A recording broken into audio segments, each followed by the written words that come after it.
24వ తారీఖు రోజు సాయంత్రం 6 గంటల సమయంలో గడ్డమీది పరశురాముడు 34 సంవత్సరాలు క్యాస్ట్ ముదిరాజు అవంచ గ్రామం నుంచి ఒక దరఖాస్తు వచ్చింది. ఏమనంటే మా చిన్నాయన యాదయ్య అనారోగ్య కారణాల వల్ల చనిపోయిందని చెప్పేసి మా చిన్నమ్మ చెప్పింది, అది వేరే చెప్పింది. అయితే ఈరోజు కార్యక్రమాలు చేద్దామని చెప్పేసి అన్ని కార్యక్రమాలకు రెడీ చేసి స్నానం చేస్తుంటే మా చిన్నాయన ఉంటుంది ఒక గాయాలు. వాటిని బట్టి మా చిన్నాయనని మరి మా చిన్నమ్మ తర్వాత వాళ్ళ కుటుంబ సభ్యులు కలిసి సంబంధం వచ్చినట్టు మాకు అనుమానం జరుగుతుంది. కాబట్టి విచారణ చేసి చర్య తీసుకోమని చెప్పేసి దరఖాస్తు ఇచ్చుకుంది.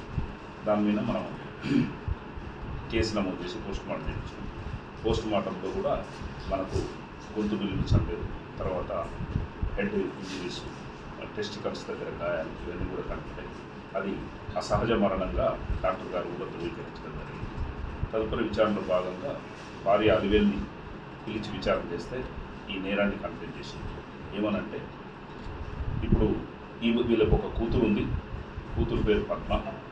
ఒక సుమారు 12 సంవత్సరాల క్రితం ఈ బోయినపల్లి గ్రామానికి చెందిన మిర్జీర్ మండలం బోయినపల్లి గ్రామానికి చెందినటువంటి ఆంజనేయులకు ఇచ్చి వివాహం చేసినాం. మాకు ఒక ఎకరన్నర భూమి ఉంది. ఆ భూమి అల్లుడి పేరు మీకు ఏమంటే చేస్తలేడు, అల్లుడు అడుగుతున్నాడు ఎట్లా. అంతేకాకుండా నాకు అల్లుడికి అక్రమ సంబంధం ఉండగట్టి రోజు నన్ను హరాస్మెంట్ చేస్తున్నాను. ఇక మేము ముగ్గురం కలిసి సంపాదన డిసైడ్ చేసుకొని 23వ తారీఖు రోజు మధ్యాహ్నం సమయంలో నా భర్త నాతో గొడవ పడితే మా అల్లుడు మా కూతురు ఇద్దరు పిలిపించిన అందరం కలిసి అతన్ని గొంతు పిసికి తర్వాత తలపైన కొట్టి టెస్టికల్స్ కూడా ప్రెస్ చేసి చంపేసినామని చెప్పేసి కంప్లైంట్ చేసినాం. వాళ్ళని ఈరోజు వాళ్ళ ఇంటి దగ్గర ఉంటే మధ్యాహ్నం 1 గంటల ప్రాంతంలో అప్లికేషన్ చేసి కస్టడీకి తీసుకున్నాం.